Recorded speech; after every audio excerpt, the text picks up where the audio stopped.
सियावर रामचंद्र की जय।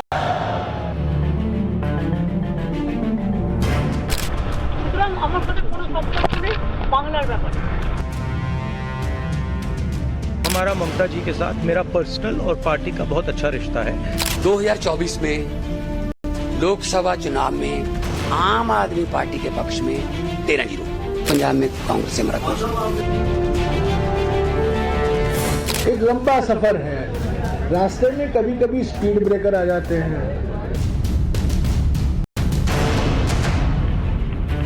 आजकल तो बहुत लोग अपने परिवार को बढ़ाते रहता है।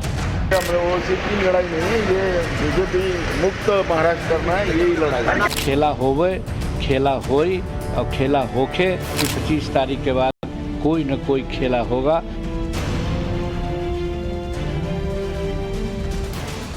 तो सवाल यही है कि क्या नरेंद्र मोदी से लड़ेंगे या ये जो आप चेहरे देख रहे हैं ये आपस में भिड़ेंगे। दरअसल एक तरफ नरेंद्र मोदी ने लोकसभा चुनाव का शंखनाद कर दिया है। आज बुलंदशहर में प्रधानमंत्री नरेंद्र मोदी की एक बड़ी रैली है। दूसरी तरफ मोदी को हराने की बात करने वाला इंडी अलायंस है जो कि टूट की कगार पर दिखता है। ममता बनर्जी और आम आदमी पार्टी ने कांग्रेस को करारा झटका दिया है। आज सीट शेयरिंग पर महा विकास अघाड़ी की बैठक हो रही है। बैठक से पहले नाना पटोले कह रहे हैं कि उन्हें बीजेपी मुक्त भारत बनाना है, लेकिन क्या कांग्रेस ऐसा कर पाएगी? इस बीच दलदल में फंस चुके विपक्ष के इस गठबंधन पर पब्लिक क्या कहती? देश की आम जनता से जुड़े आज इस शो में हम आपको बताएंगे कि आज देश का सेंटिमेंट्स क्या है, विपक्ष को लेकर, उसकी एकता को लेकर और प्रधानमंत्री नरेंद्र मोदी को लेकर देश की जनता क्या सोचती है, यह हम आपको बताएंगे। अयोध्या में रामलला का दर्शन करने के लिए पूरा देश वहां उमड़ रहा है और वहीं से हमारे सहयोगी हमारे साथ जुड़ेंगे। साथ ही बुलंदशहर में प्रधानमंत्री की रैली को लेकर क्या तैयारियां हैं और वहां पर किस तरह से लोगों का उत्साह है, ये भी जानने की कोशिश करेंगे। साथ ही मेहमानों का एक बड़ा पैनल हमारे साथ मौजूद है जो कि इस चर्चा में शामिल रहेगा। लेकिन शुरुआत करें इस चर्चा की उससे पहले इंडी अलायंस के मौजूदा हालात को बताना आपको जरूरी है और मैं आपको जो बताऊं उसको समझिए सर। पश्चिम बंगाल में ममता बनर्जी ने अकेले चुनाव लड़ने का ऐलान कर दिया। पंजाब की बात करें तो आम आदमी पार्टी ने सभी 13 की 13 सीटों पर चुनाव लड़ने की बात कही। इसी तरह से उत्तर प्रदेश, बिहार, महाराष्ट्र में कांग्रेस को तवज्जो क्षेत्रीय दल नहीं दे रहे। गुजरात, राजस्थान, हिमाचल प्रदेश में सीट समझौता वहीं जहां कांग्रेस समझौता करे, यानी कि कुछ राज्य ऐसे हैं जहां पर कांग्रेस पार्टी को ये दिखता है कि यहां तो स्ट्रेट लाइन है बॉस, यहां कांग्रेस पार्टी का किसी तरीके से कोई विरोध नहीं है अपने साथी दलों के साथ। लेकिन जिन राज्यों में विरोध है उन राज्यों में कांग्रेस क्या करने वाली है? क्या इंडी अलायंस अब पूरी तरह से टूट की कगार पर है? क्योंकि पंजाब, बंगाल या फिर बिहार, उत्तर प्रदेश जैसे बड़े राज्यों में सीट शेयरिंग को लेकर अभी तक फॉर्मूला तय नहीं हो पाया।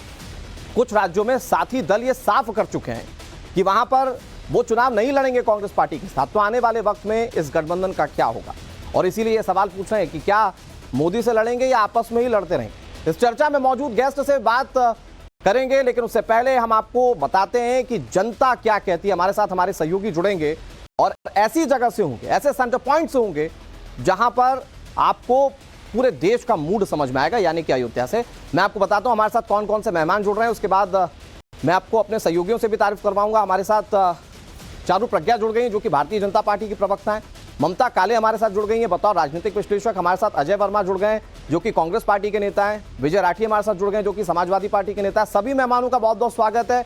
और आपको बड़ी स्क्रीन पर दीपिका दिख रही हैं जो आपको बताएंगी कि इस वक्त देश का मूड क्या है आने वाले चुनाव को लेकर। दीपिका, शुरुआत कीजिए, जरा वहां पर बात कीजिए, क्या सोच रही है देश की जनता प्रधानमंत्री नरेंद्र मोदी को लेकर? एक बार जरा क्विक टेक लीजिए और साथ ही साथ विपक्ष को लेकर वहां की जनता क्या सोच रही है अयोध्या में, जरा बात कीजिए। अनुराग, क्या कहती है जनता ये हम आपको बताएंगे, लेकिन श्रद्धालुओं की जो भीड़ है वो लगातार दिन ब दिन बढ़ती जा रही है और लोगों में जोश भी काफी ज्यादा हाई है। अच्छा, बीजेपी को लेकर के जो अयोध्या की जनता है उनकी क्या राय है, जरा वो भी आप बताएं, क्योंकि प्रभु श्री राम के दर्शन तो आप लोग कर ही रहे हैं। आप लोग अभी डिस्कशन भी कर रहे थे इंडी अलायंस को लेकर कि क्यों कोई कांग्रेस का बड़ा नेता यहाँ पर नहीं आया, और क्या कई सवाल आप लोग उठा रहे थे यहाँ पर, क्या कह रहे थे? एक्चुअली हम ये जो अभी व्यवस्था है बहुत ही अच्छी है, यहाँ दर्शन करने का अभी इस वक्त ऐसा बढ़िया माहौल करके दिया है जो यहाँ के संचालक लोग हैं, बहुत अच्छा माहौल है। मैंने जिस दिन पहले दिन भी मैंने दर्शन करे थे, उस दिन क्या था, उस दिन व्यवस्था ठीक नहीं थी, उस दिन कोई भी कैसे भी जा रहा था, मोबाइल लेके जा रहे थे तो अंदर बहुत रश था। परंतु आज जो हमने दर्शन किए हैं, आज व्यवस्था बहुत अच्छी है, बड़े आराम से लोग जा रहे हैं। अच्छे से दर्शन हो गए? जी, बहुत बहुत बहुत बेहतर। हम बिहार से हैं और बिहार प्रदेश माध्यमिक शिक्षा संघ के बिहार के जनरल सेक्रेटरी हैं। जो इंडी गठबंधन है वो कह रहा है कि बीजेपी मुक्त भारत कर देंगे, ये सपना पूरा हो पाएगा क्या? बिल्कुल देखिए, सपना पूरा नहीं हो पाएगा। ये बिल्कुल इंडी गठबंधन बिल्कुल टूट जाएगी और पूरी बिखर जाएगी। जैसे आज पता चला है कि आज ममता बनर्जी की बिल्कुल अलग लड़ेगी और इधर आज ये वाले क्या नाम है, दिल्ली वाले सरकार वो भी बोले हैं मैं भी अलग लड़ूंगा। आम आदमी पार्टी, बिल्कुल आम आदमी पार्टी बिल्कुल बोल रही है मैं पंजाब से अलग लड़ूंगा और ममता बनर्जी भी बोल रही है मैं अलग रहूंगा। और बिहार की हालत बिल्कुल गंभीर है। लग रहा है कि बिल्कुल ये सारे 24 विधायक इनसे भाग करके भाजपा में आ जाएंगे और इन बिहार में फिर से भाजपा की सरकार बनेगी। देखिए, मैं बिहार से आया हूँ। ये कोई कुछ कह दे, मोदी जी की जो स्थिति है ये पूरा देश देख रहा है और उन लोगों का जो है वो दिल धड़क रहा है कि अब मेरा क्या होगा। हम तो कम्युनिस्ट पार्टी से राजनीति शुरू किए थे बिहार में, लेकिन जो मोदी ने किया, आज कल हमारा जो है वो गणतंत्र दिवस है। सही माने में हमारा देश गणतंत्र भगवान राम के मंदिर बनने से हुआ।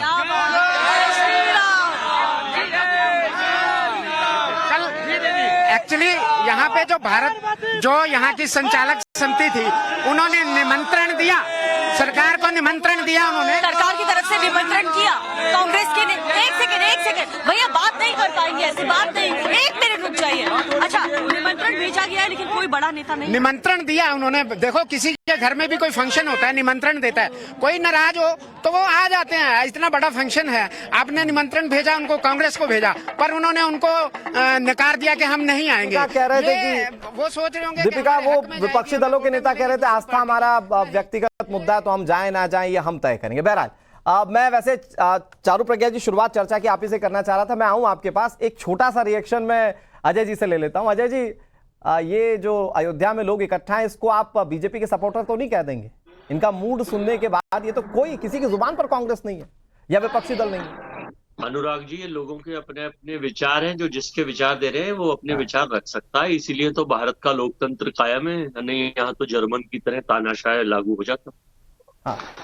देखिए, किस तरह से राहुल गांधी जी को, हमारे नेता को मंदिर जाने से रोक के नरेंद्र मोदी जी के इशारे पर हेमंत बिश्व शर्मा जैसे भ्रष्ट मुख्यमंत्री ने मंदिर नहीं जाने दिया, कैंसिलेशन करा दी, पुलिस की लाठीचार्ज करा ली थी। अब अनुराग जी, आपने सवाल पूछा तो जवाब देने दीजिए 1 मिनट तक, फिर ये लगता है कि हमको हमारा कुछ पक्ष नहीं रखा जाए। अरे आप आज गुस्से में बैठे हैं क्या अजय जी? नहीं, मैं तो आपसे आपकी बात का जवाब दे रहा हूँ कि जब आप, मुझे लग रहा है जनता के मूड को सुनने के बाद गुस्सा बढ़ गया थोड़ा सा। नहीं, हमें गुस्सा ही नहीं आता।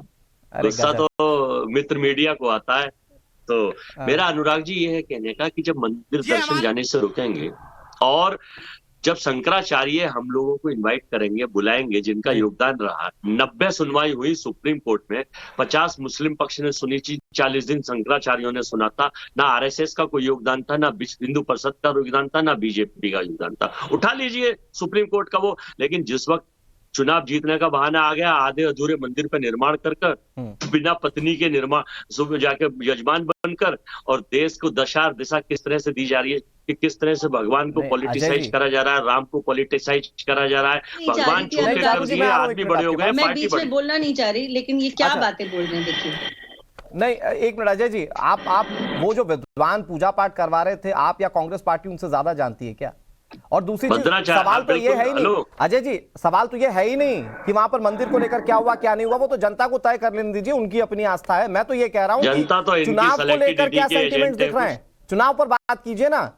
जिस मंदिर पर इन्विटेशन था वहां आप गए नहीं, जहां के लिए रोक लिया उसको मुद्दा बना रहे हैं। अब मैं चुनाव पे बात करता हूं। हाँ प्लीज सर। देखिए, चुनाव का जहां तक सवाल है, हम लोग मजबूती से हिंदुस्तान में लोकतंत्र में जनता के मुद्दे को लेकर हम भगवान को पॉलिटिसाइज करके नहीं लड़ेंगे। हम जनता हमारी सर्वोपरि है, जनता हमारी भगवान है, वोटर हमारा भगवान है। ममता जी की जहां तक बात है, बंगाल में उन्होंने कोई घोषणा की है, लेकिन अभी हाईकमान से बैठ के जो फाइनल निर्णय होना है, कोई निर्णय नहीं हुआ है। ऐसे ही अगर आप कह रहे हैं कि केजरीवाल जी ने जो कहा है, वो एक निर्णय हमारे नेता जो इंडिया गठबंधन, एक तो जानकारी के लिए बताओ, वो इंडी नहीं इंडिया गठबंधन है। ये भाजपा के IT कोर उसका नाम कुछ भी बदल दे, उसके कहने से देश नहीं पलटता। इंडी का शुरू के जो 3-4 वर्ड्स हैं उसका फुल फॉर्म अलग है, और आखिरी का जो ए है उसका मतलब होता है अलायंस। तो वो आगे को इंडी होगा। वो आप भी अंग्रेजी पढ़े लिखे, मैं भी पढ़ा लिखा हूँ, आगे का इंडी होगा। हमारी पढ़ाई लिखाई तो आप तो आजकल PhD LLB हैं, हम लोग तो अंगूठा टेक आदमी हैं। सर अब आपकी इच्छा है, आपकी स्वेच्छा है, जो आप अपने आप को मान लीजिए, मैं थोड़ी कुछ बोल रहा हूँ। हाँ, कोई बात नहीं है, वो तो है ही भाई। जिसकी नकली डिग्री हो वो डिग्री नहीं बताएगा। दे दे रहे, मुझे अच्छा लग रहा है। कोई डिग्री पूछेगा, कोई डिग्री पूछेगा तो उस पर 50,000 का मुकदमा लग जाएगा। देश के सर्वोच्च शिखर में बैठे लोग लगा देंगे। 10 सेकंड और फिर आ रहा हूँ आपके पास। हाँ। तो मैं ये बताना चाह रहा हूँ कि हमारा गठबंधन, हाईकमान हमारा इंडिया गठबंधन निर्णय करेगा। ये गठबंधन मुझे समझ में नहीं आया अजय जी, मुझे ये गठबंधन समझ में नहीं आया जिसमें अकेली एक कांग्रेस पार्टी है और बाकी जितने साथ के थे वो सब अपना अलग अलग लड़े जा रहे हैं। चारू अनुराग जी सबसे देखिए, अजय जी आ रहा हूँ आपके पास, डिबेट खोलिए ना। सबसे बड़ी पार्टी है। हाँ, मैं आ रहा हूँ आपके पास। चारू जी कुछ कहना चाह रही है। चारू जी प्लीज। जी अनुराग जी, आपको मेरा राम राम और सभी दर्शकों को भी मेरा राम राम। देखिए, बात केवल मंदिर की नहीं है। मंदिर का निर्माण हुआ, ये हमारे देश के लिए बहुत गर्व का विषय है, लेकिन मैं मंदिर की बातों पर नहीं जाना चाहती।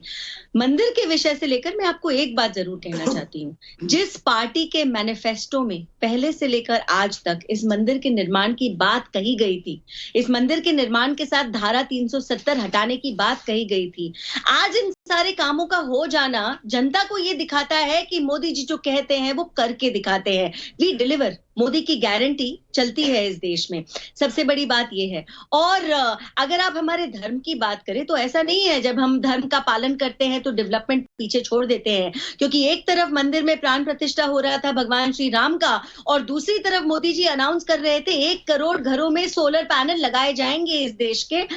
जिन लोगों से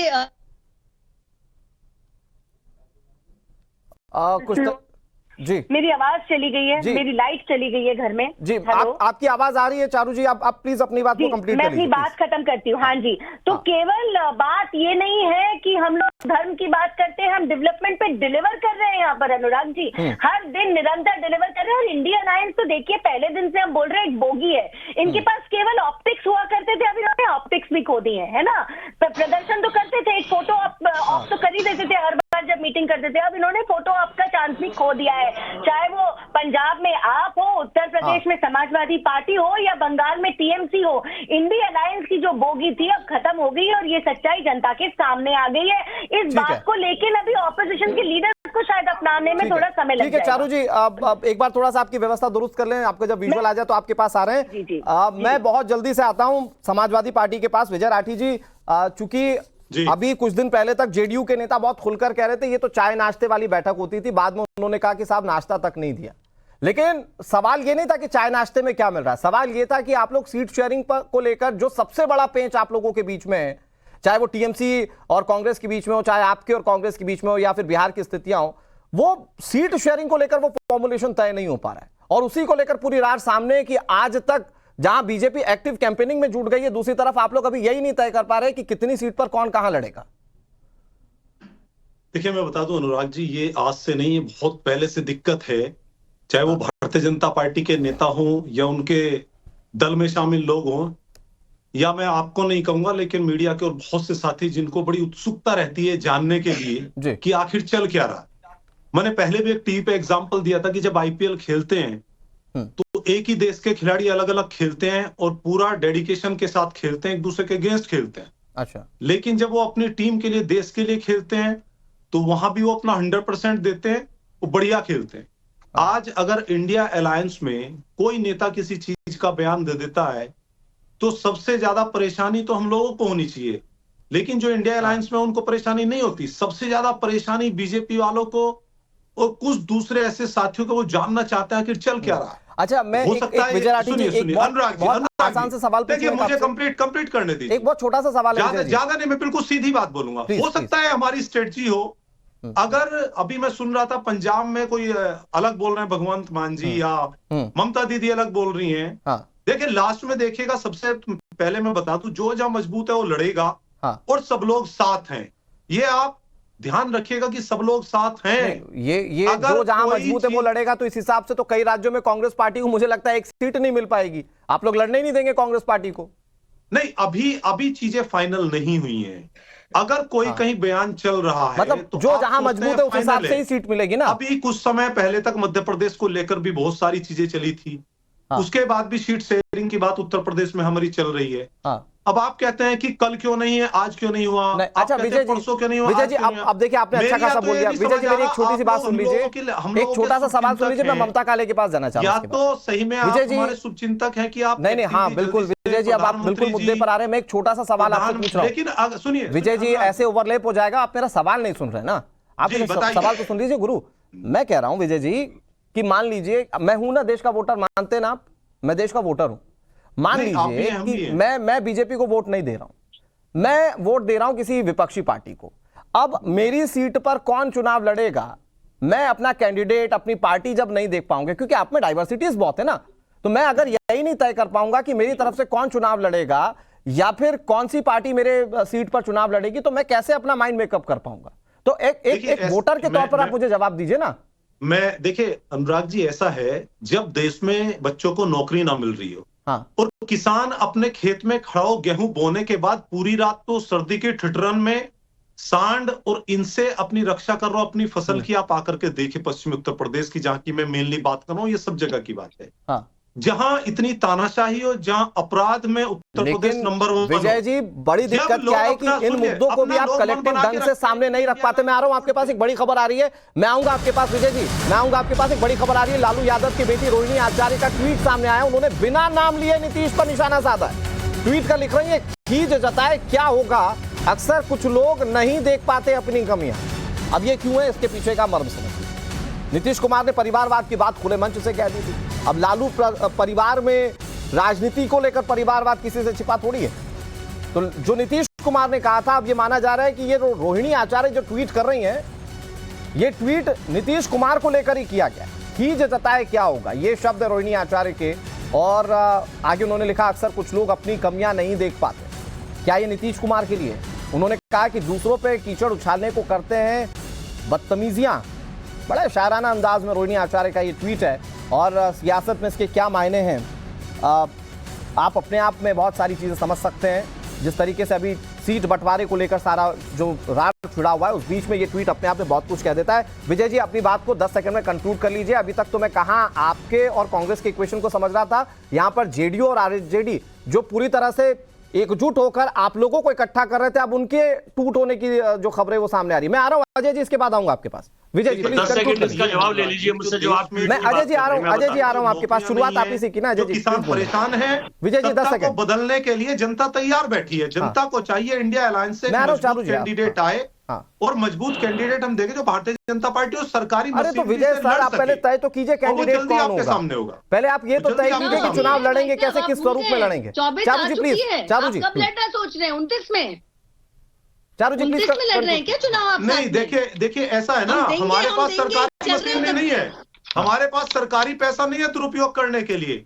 हमारे पास हजारों आपके अपने संसाधनों में भी नहीं है सर। आपस में सीट बंटवारे के लिए पैसा या संसाधन नहीं चाहिए। 1 मिनट में आ रहा हूं आपके पास, 1 मिनट में आ रहा हूं आपके पास। धरना दे रहे हैं ममता काले जी, ये जो सियासत में इस वक्त विपक्ष की पूरी रणनीति है, उसको क्या इतना आसान देखती हैं आप जितना अजय वर्मा और विजय राठी बता रहे हैं, या अंदर खाने खाई बहुत बड़ी जिसे पाट पाना बहुत मुश्किल है? क्योंकि हमने देखा मध्य प्रदेश में चुनाव हुआ, छत्तीसगढ़ में चुनाव हुआ, राजस्थान में चुनाव हुआ, यहाँ सारी पार्टियां अलग ही लड़ रही थी, कोई सीट बंटवारे पे इक्वेशन तय नहीं हो पाई। अगर भारतीय जनता पार्टी की तरफ से होता तो ट्यूबवेल का कनेक्शन 1 लाख का नहीं होता। आप सब लोगों को जोर से जय श्री राम।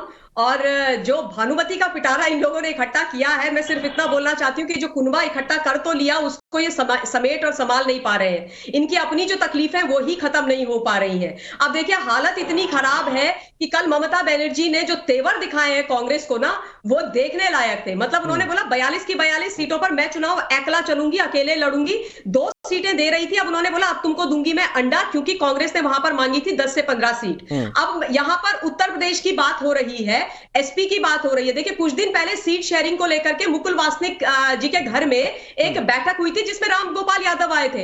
अब जब सलमान खुर्शीद साहब ने लिस्ट राम गोपाल यादव जी के सामने रखी तो उनके होश फाख्ता हो गए साहब। मतलब उन्होंने जब मुरादाबाद सबसे पहले नंबर पे देखा तो उन्होंने बोला भैया ये क्या कर रहे हो कांग्रेसियों, यहाँ तो हमारा सिटिंग मेंबर ऑफ पार्लियामेंट बैठा हुआ है। उसके बाद अमरोहा, बरेली, मेरठ, बलिया, कैसरगंज, डूमरगंज जो सीट्स जिन पर ऑलरेडी समाजवादी पार्टी अपने जो कैंडिडेट्स अनाउंस कर चुकी है, ये लोग मांग रहे थे और ABC वाली जो लिस्ट है वो लेकर के गए और बोले हमें 30 सीट्स चाहिए। आप सोचो 30 सीट ये समाजवादी पार्टी से मांग रहे हैं तो वो कहां से दे देंगे? वो तो कह रहे हैं 3-4 लेकर के संतोष करो। दूसरी जरूरी बात मैं ये बताना चाहती हूँ, देखिए कांग्रेस का उत्तर प्रदेश के अंदर जो हाल हुआ है 2022 के विधानसभा चुनाव में अनुराग जी, वो इतिहास में सबसे बुरा चुनाव वाला हाल उनका हुआ है। इतिहास में इतना बुरा चुनाव कभी भी कांग्रेस यूपी में नहीं हारी। और लोकसभा के चुनाव की बात अगर करने में पर हम बैठे तो 2014 और 2019 में हमने देखा है क्या हुआ है। मैं दावे के साथ कह रही हूं, अजय भाई जिनका मैं बड़ा सम्मान करती हूं, जय श्री राम बोलते हुए पूछूंगी कि अजय भाई ये बता दो कि उत्तर प्रदेश के अंदर कांग्रेस ने लैंडस्लाइड विक्ट्री कौन से सन में ली थी? और अगर आपको नहीं पता तो मैं बता देती हूं, 1951 में 388 सीट्स मिली थी कांग्रेस पार्टी को, बस 1951 में। उसके बाद डाउन डाउन डाउन 2022 में 2 सीट्स आपको विधानसभा में मिली थी, 2017 में 7 भी तब जब सपा के साथ गठबंधन किया था। तो ये आप सोचिए इतनी बुरी हालत है आप लोगों की, समीकरण इतने खराब है। अगर फैक्ट्स पर बात करें कि मैं अजय जी आपके पास आता हूं। तो ये लड़ते अजय जी इस चर्चा में बैठकर विजय राठी खुद कह रहे हैं कि जहां पर जिसकी जितनी मजबूती उसको उतनी भागीदारी दी जाएगी। मजबूती के हिसाब से देखें तो ममता काले ने आपको पूरे फैक्ट्स बता दिए। कई राज्यों में तो आपको शायद 2 या 3 सीटें या कई कह लीजिए कि 1 भी सीट ना मिले आपको, तो उस हिसाब से आप कैसे सामंजस्य बनाएंगे? ममता जी सम्मानीय हैं, महिला है, मैं महिलाओं का सम्मान करता हूं और पुराने कांग्रेसी परिवार की हमारी सदस्य है। विजय जी मैं आ रहा हूं, प्लीज थोड़ा वेट कीजिए। आज ममता जी कहीं हो, वो उनके अपने विचारधारा है। तो अजय भाई विजय जी हमारे 1991 से हूँ, 1991 से हूँ अजय भाई, ये भी तो बोलो। 1991 से 30 साल से ऊपर हो गए। तो मैं विजय भाई हमारे छोटे भाई, उनके विचार हैं, उनके विचार हैं, उनका स्वागत है। देखिए अभी आप एक ट्वीट रोहिणी आचार्य को मैं अच्छी तरह जानता हूं और ये ट्वीट में पता है किस लिए किया है? उन्होंने नरेंद्र मोदी और भाजपा के सहयोगी गठबंधन के लिए आया। आपने कहा ना कि साहब ये इन्होंने क्यों ना कांग्रेस के लिए और अदर्स के लिए किया। मैं बता रहा हूँ ये भाजपा नरेंद्र मोदी और उनका जो गठबंधन वो क्या करते हैं, सबका साथ सबका विकास नहीं करते, बल्कि सबका साथ बीजेपी का विकास और सबका विनाश हो जाता है। महाराष्ट्र, झारखंड और हरियाणा और आपका बिहार देखा। तो ये ट्वीट ये नरेंद्र जी के लिए, इनकी सरकार के लिए स्वागत है। और मैं दूसरा ये बताना चाह रहा हूं अभी आपको कि भगवान श्री राम के इस देश में, भगवान के तो 196 कंट्रियों में इन्होंने जो भगवान को सीमित कर दिया, छोटा कर दिया, उनकी कृपा से हम देवतुल्य वोटर। हमारा टारगेट आरोप और प्रत्यारोप की राजनीति, ओछी राजनीति करना नहीं है। वोटर एक भी नहीं कह रहा है कि मैं कांग्रेस को वोट दूंगा। हम देवतुल्य वोटर के वोट पर लड़ाई लड़ेंगे और उसके मुद्दों पर लड़के देश में सरकार। अच्छा मुझे एक छोटी सी चीज बताइए, मैं उसके बाद चारू प्रज्ञा जी के पास जा रहा हूं। एक छोटी सी चीज बताइए अजय जी, आप सौरभ भारद्वाज जब आते हैं, जब टीएमसी और कांग्रेस को लेकर रार वाली बात सामने आती है, वो कहते हैं टीएमसी मजबूत है। फिर पंजाब को लेकर संजय राउत जो अभी आपके साथ खुद खुलकर खड़े हैं, वो कह रहे हैं कि नहीं साहब ममता बनर्जी मजबूत है बंगाल में और पंजाब में आम आदमी पार्टी मजबूत है। और हो सकता है कि वो अपनी पार्टी को लेकर भी यही सोचते हो महाराष्ट्र में। तो ये तो आप लोगों को आईना दिखा रहे ना साहब कि नहीं आप ये मत तय कीजिए कि आपको कितनी सीट चाहिए, वहां पर जो मजबूत है उसको लड़ने दीजिए। ये तो आप लोगों को दिखा रहे हैं।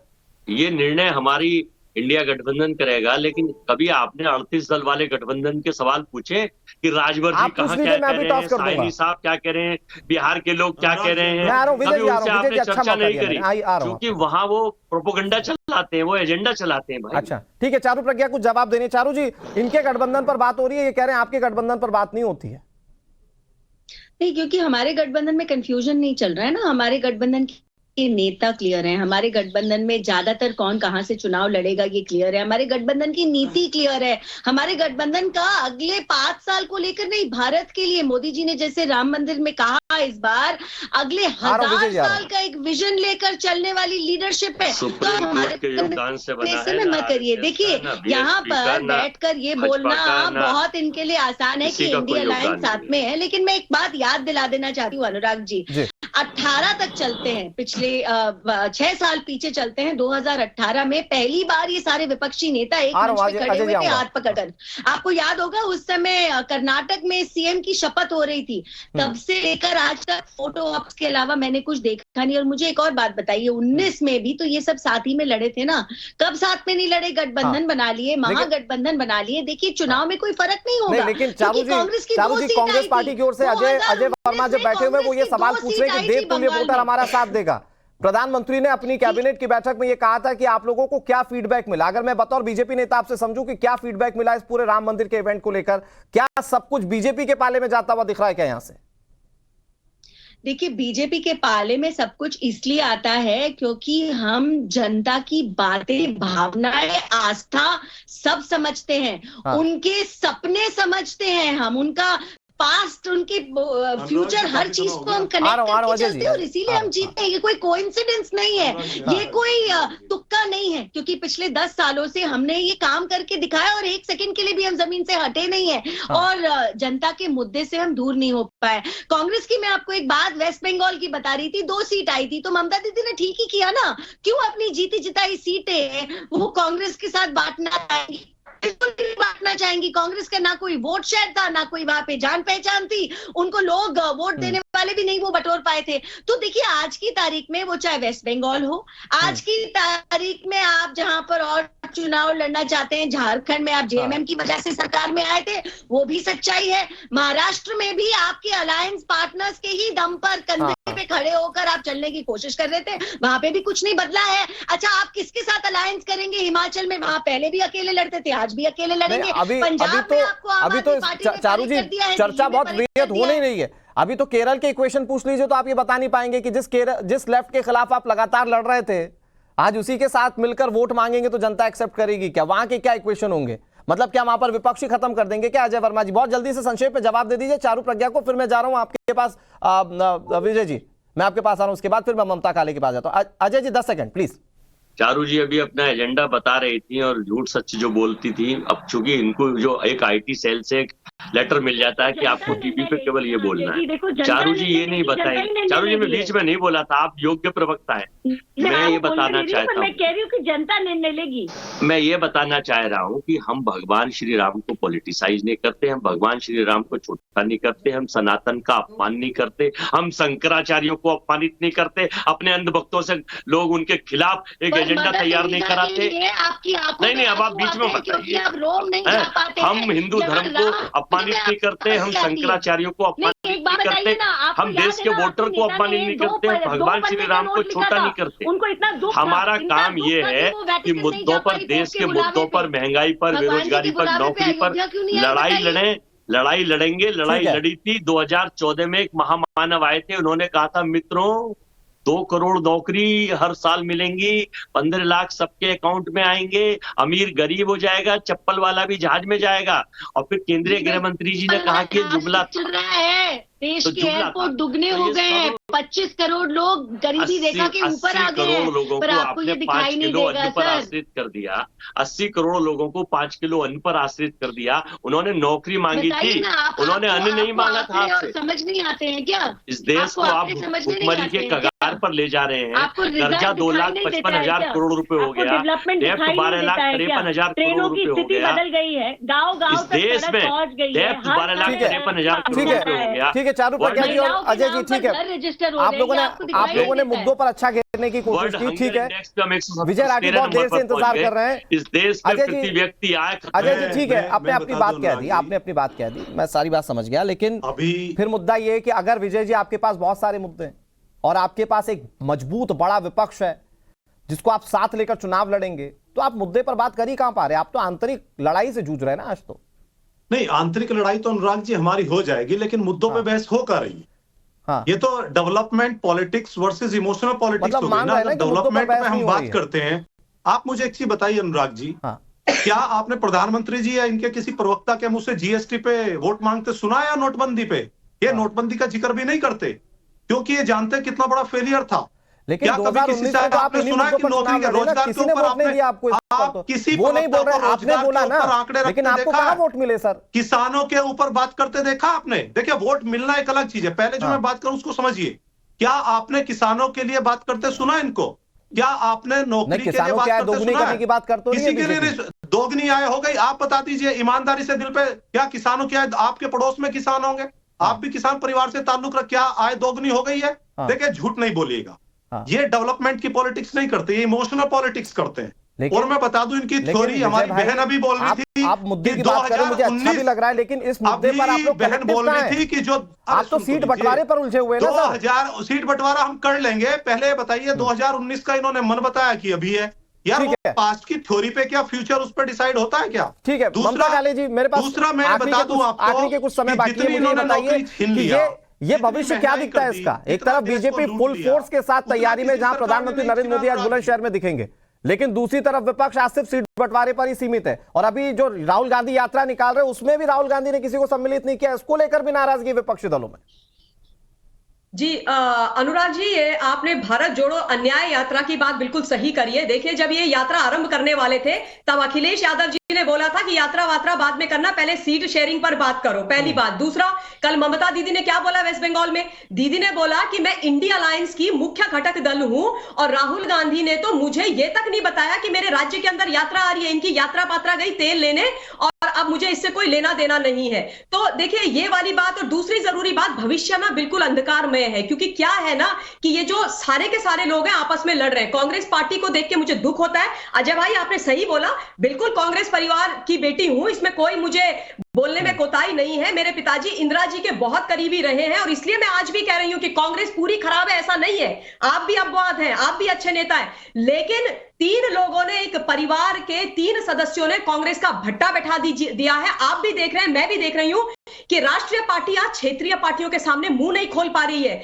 आज कांग्रेस जो बड़े भाई की भूमिका में होती थी ना अजय भाई, वो ऐसे लेकर के खड़ी, और ये लोग ऐसे दे रहे हैं, जो मिल रहा है उसको लेकर के निकल रहे हैं, कोई इनको कुछ देने को तैयार नहीं है। राज्यों में एक सीट वाली हैसियत हो गई है कांग्रेस पार्टी की। अजय जी दुख है, 10 सेकंड आपके पास, सर्वोपरि है 2024 में। 10 सेकंड अजय भाई, फिर मैं इसके बाद 10 सेकंड का रिएक्शन चारू जी से ले लूंगा। अनुराग जी, हाँ, इस हिंदुस्तान में 30 स्टेट है, 5 टेरिटोरियल जो केंद्र शासित प्रदेश होते हैं, 543 सीट से जिन पे चुनाव होंगे। अगर हमारे कुछ लोग अपनी मजबूती की बात करते हैं तो उन 5 स्टेटों को हमें कोई दिक्कत नहीं, एडजस्ट कर लेंगे, बाकी पूरा हिंदुस्तान में लड़ाई लड़ेंगे। ठीक है चारू जी, लास्ट 10 सेकंड आपके मजबूती से सरकार बनाएंगे, ये हमारा वादा है, भरोसा है, और आपको विश्वास दिलाते हैं। पुरानी बातें नहीं हो रही, लेकिन फिर भी मैं अपने भाई को याद दिला दूं कि 425 सीटों पे लड़ने के बावजूद 52 सीटें जीत पाई थी कांग्रेस, और ये कांग्रेस की सच्चाई है। देखिए आज देश की जनता, मुझे लगता है कि जब कुछ ही दिन बाकी है, सारे इन सेंटिमेंट्स को समझती है, सारे मुद्दों को समझती है, जिसे आप जनता के बीच में ले जाने की कोशिश करें। एक बड़ी खबर अपने दर्शकों को बता देते हैं।